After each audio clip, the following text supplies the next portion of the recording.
They found her with her eyes still blinking. Not open, blinking. Which meant she was alive.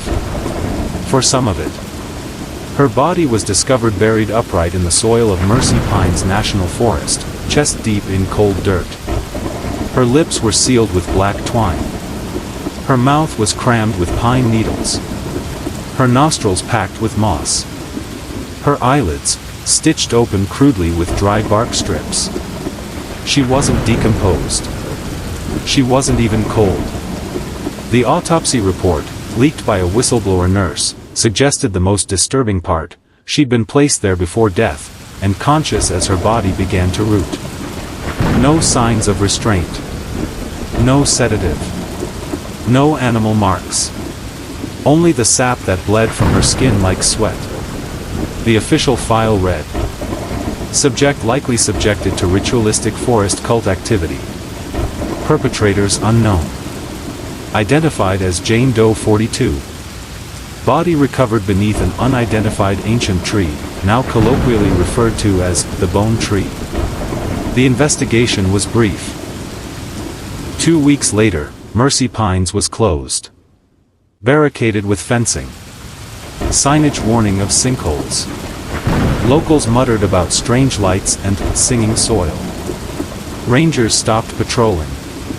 But then something, or someone, quietly unlocked the gates again. No press release.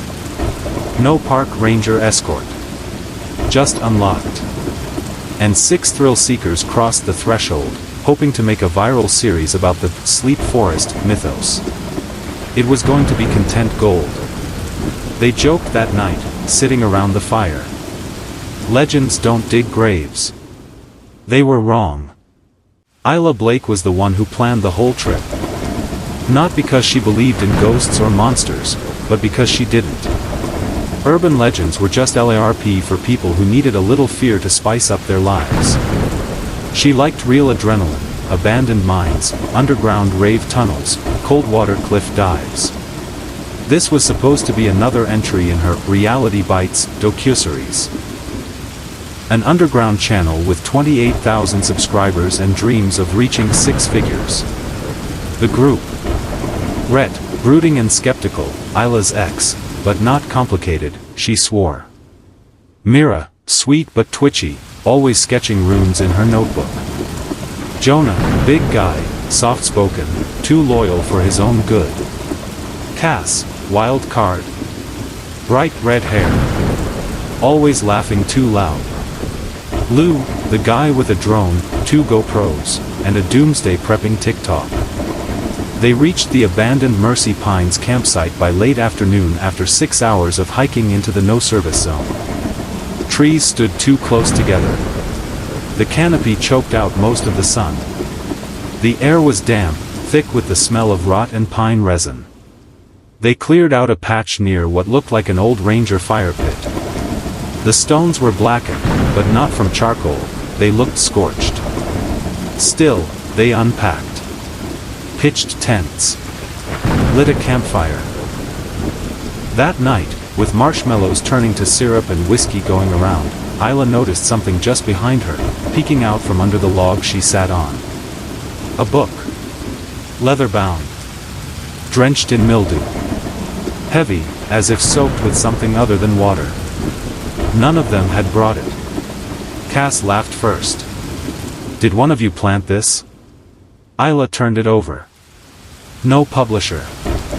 No ISBN. Just jagged lines cut into the leather like scars. A circle with roots extending in all directions. Inside the front cover, scrawled in faded crimson ink, not printed, were 6 rules. Do not sleep beneath the bone tree. If the fire goes out, you have until sunrise. If you hear humming, cover your ears. Never say your full name out loud. If you find the book, do not write in it. Only 6 may enter. 1 must stay awake. They took turns reading them aloud, voices cracking with alcohol and nerves. Jonah even tried to mimic the creepy movie narrator voice. But something about the rules stuck to Isla like burrs under the skin. She turned to Lou. You didn't drop this as a bit? Lou shook his head, genuinely puzzled. Swear to God, not mine. Rhett squinted into the fire. So either someone else is here, or this place is screwing with us. Isla flipped the next page. Blank. But her fingertips came away sticky. They joked, laughed it off. Tucked it under a rock. Later, as they fell asleep in their tents, Isla swore she heard a soft, melodic humming coming from the trees. And something heavy shifting behind the fire pit. The fire had been low for an hour. Jonah was snoring in his tent. Mira was curled against her sketchbook, the tip of her pencil still pressed to the corner of a half-finished room. Cass was sipping the last of the whiskey, humming something tuneless. Isla couldn't sleep. The book sat beneath her backpack, but it felt closer, like it was breathing. Like it was watching her from inside her pack. The night air had gone sour. The forest, usually pulsing with crickets and breeze, had gone utterly still. Then her phone buzzed. No signal. Just a flicker. 2:13 a.m. The fire popped once, then sputtered and died. No breeze. No gust. It was like the flame had choked. The darkness felt heavier. And then Cass screamed. Isla shot upright and unzipped her tent in a panic. Cass stood barefoot in the clearing, staring toward the trees with wide, unfocused eyes. "Where's Lou?" she whispered. His tent was empty. No gear gone. No boots missing. No camera drone. Just gone. They searched in pairs, yelling his name, until Jonah stopped and pointed toward the slope behind the fire pit. There. A hollow clearing sat under a crooked, colorless tree. Its bark was ash white. Its trunk curved backward like something recoiling in pain. Beneath it, Lou stood stock still, back toward them. His shirt was missing. His arms hung slack. His lips moved in slow, silent repetition. Red stepped forward, phone flashlight cutting through the dark. Lou was whispering his full name, over and over. Louis Abram Ford. Louis Abram Ford. Louis. Jonah called his name and took a step toward him. That's when Lou dropped to his knees and began to eat the dirt. Not dig, devour. Fistfuls of soil crammed into his mouth with feral desperation. Pine needles clinging to his tongue. Blood dripped from his gums. Isla screamed, rushing forward, but Rhett tackled her before she could reach him. Lou let out a horrible, choking gargle, then went still. His jaw fell open, revealing his lips, freshly sewn with pine fibers, the knots crusted with sap. Behind him, carved into the white bark in trembling, fresh gouges was one word. 7. But only 6 of them had come. No one slept that night. They wrapped Lou's body in a tarp. Isla kept touching his face, convinced he'd blink again like that girl from the report. But he didn't. Rhett said they needed to leave by first light. Cass refused to touch the body. Jonah dug a shallow grave, hands blistering on a stone. When they finally covered Lou with rocks and branches, the air shifted, colder, damp with rot. Isla knelt near the fire pit and lit a fresh flame. She used her last can of accelerant to keep it strong. If the fire goes out, you have until sunrise. That rule had clung to her mind like a burr. They huddled near the fire, all in silence now. Mira had stopped sketching. Rhett had stopped blaming. Even Cass, who could normally joke about anything, was hugging her knees in silence, eyes fixed on the woods. The trees no longer looked like trees. They leaned inward, subtle at first, but enough to notice. Around 3 a.m., a wind swept through the clearing, sudden and icy. The fire leaned sideways. And vanished. No smoke. No sparks. Just gone. Everyone screamed. Isla grabbed the book. It was hot, burning, but she didn't drop it. Cass backed away, panicked, spinning in circles. It's not real. It's not real. Then it started. A distant humming. At first it sounded like a swarm of bees, but there was a melody underneath. A slow lullaby. Drifting between the trees like it came from every direction at once. Jonah clapped his hands over his ears.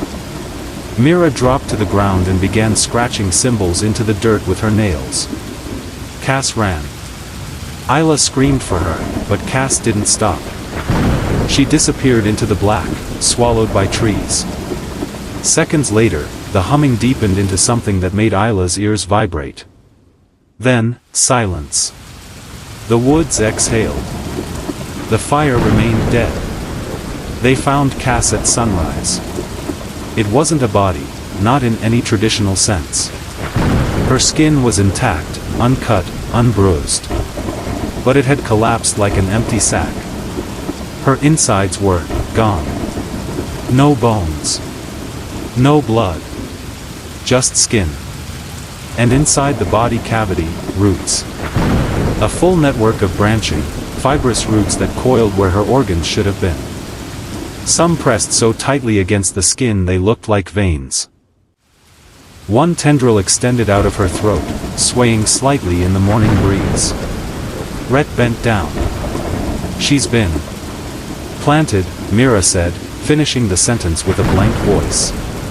Jonah threw up. Isla could barely breathe. She looked down at the book, which now sat open beside Cass's body. New words had appeared. The forest remembers. One must stay awake. The seventh sleeps beneath. She flipped back to the rules, more smudges. The ink bled, but the letters moved like living things, rearranging themselves. They tried to light the fire again. Dry twigs. Old bark. Even plastic wrappers. Nothing caught. The wood crumbled to powder. Their phones were all dead, even the GoPro batteries were drained. Jonah tried to find the trail. Walked in circles. Came back shaking. There's no path. The trees, they move. They were trapped. And something beneath the bone tree was waking up. Mira hadn't spoken in hours. She sat cross-legged in front of the fire pit, her sketchbook open on her lap, hands moving rapidly with a pencil that had worn down to a stub. Her eyes were sunken, cheeks smeared with dirt and dried sap, but her fingers were steady. Isla leaned closer and saw not drawings, but symbols, dozens of repeating geometric patterns, circles within roots, spirals spiraling into eyes, a map-like tangle of lines that converged around a jagged X drawn in red. I saw it in my sleep, Mira whispered. Isla knelt beside her. Saw what? The inside of the tree. Mira pointed to one of the sketches, a black, vertical mass riddled with worm-like tunnels. At the center, an eye made of bark stared back. It's not a tree, Mira muttered. It's alive. Older than us. Than everything. It's waiting to wake up. She flipped the page. There was Lou, drawn in eerie precision, mouth full of dirt, hands reaching skyward, eyes rolled back. Roots grew from his chest like veins. Cass was the second offering, Mira said flatly. It only needs 4. Isla felt cold. Offerings? One for every rule we broke. They sat in silence. Suddenly, Rhett stomped over, frantic. Jonah's gone. Vanished.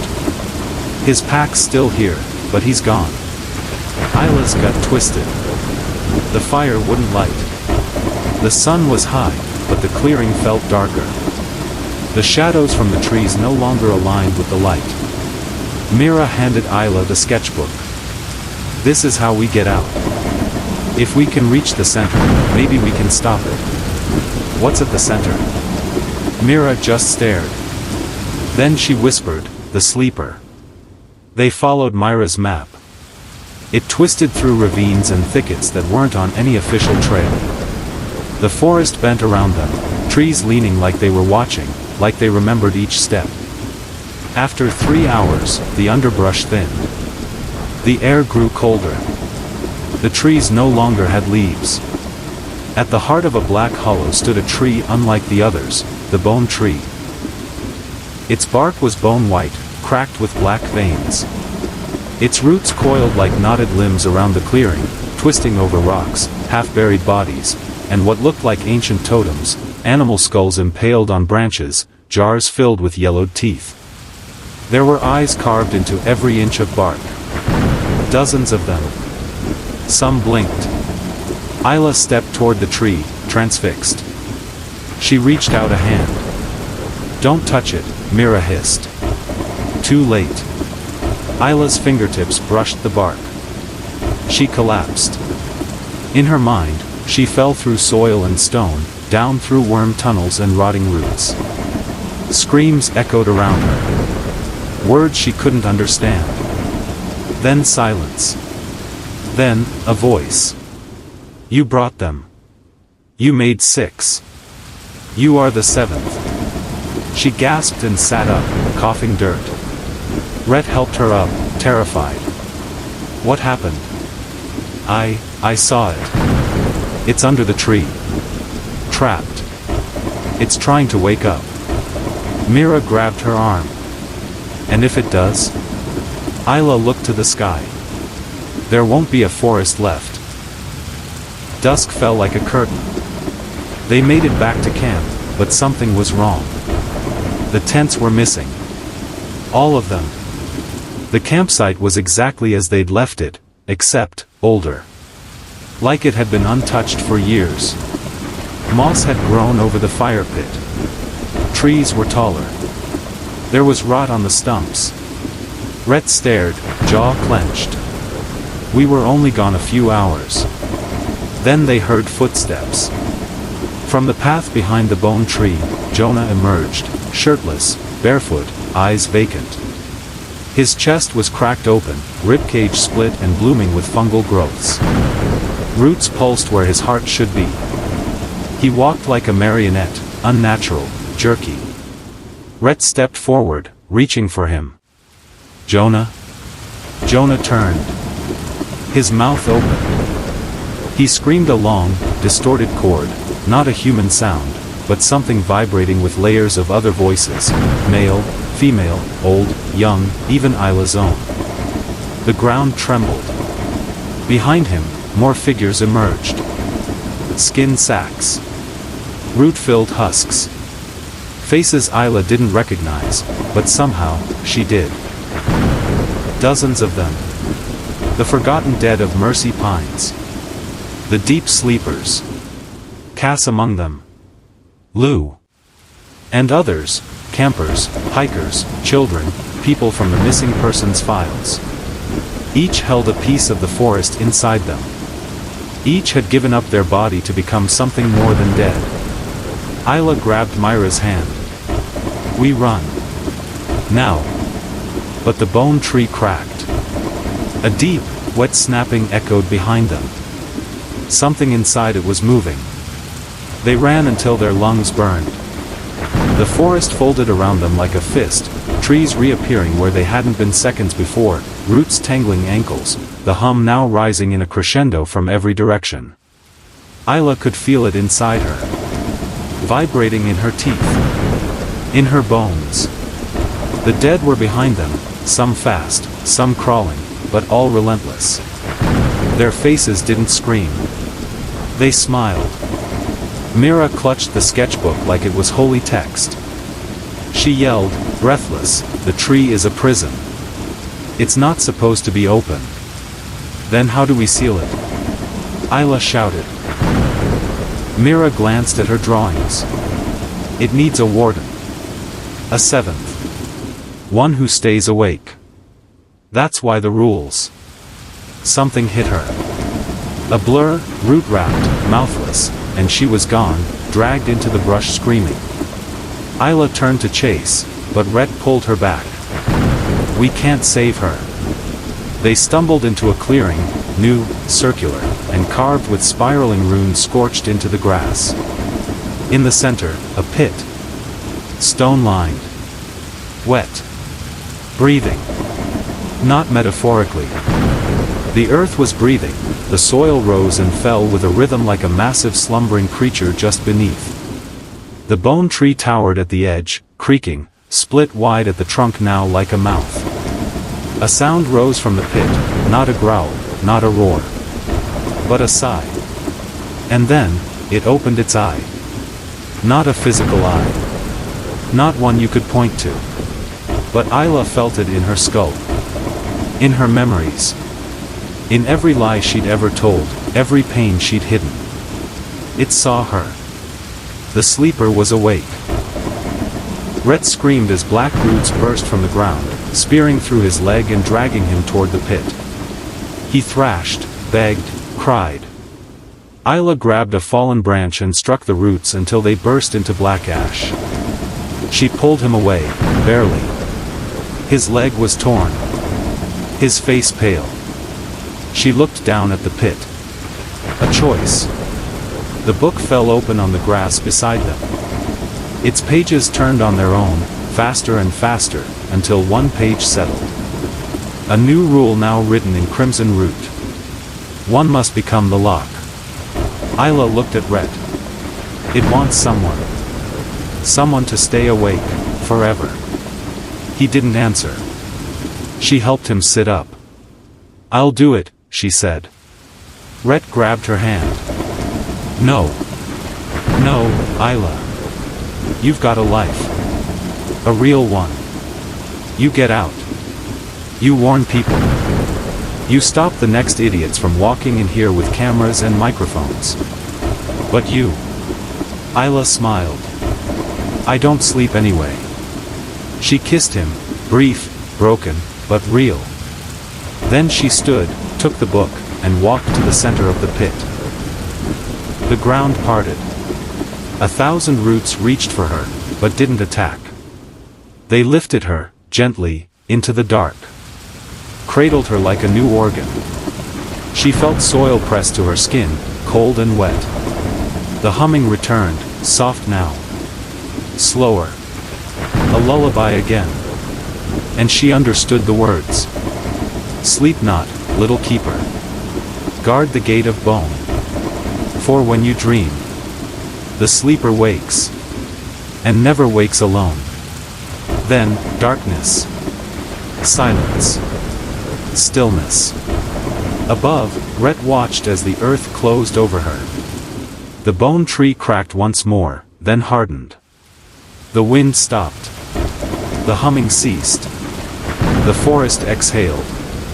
And the dead began to collapse, one by one, skin folding, roots shriveling. The forest grew quiet, almost serene. Rhett limped away from the clearing with Myra's sketchbook under one arm. Behind him, the bone tree pulsed once, just once. Like the beat of a sleeping heart. 3 months later, hikers found Rhett wandering out of Mercy Pines, half-starved, covered in ash and cuts. He never spoke of what happened. The authorities reopened the case. Another media frenzy followed. But when rescue teams entered the forest, they found nothing. No bone tree. No camp. No bodies. No pit. Just a dense, impassable wall of trees. And at the edge of the forest, resting at the base of a young pine tree, was an old leather book, damp with dew. Inside it were only 6 words. One still watches. One still wakes.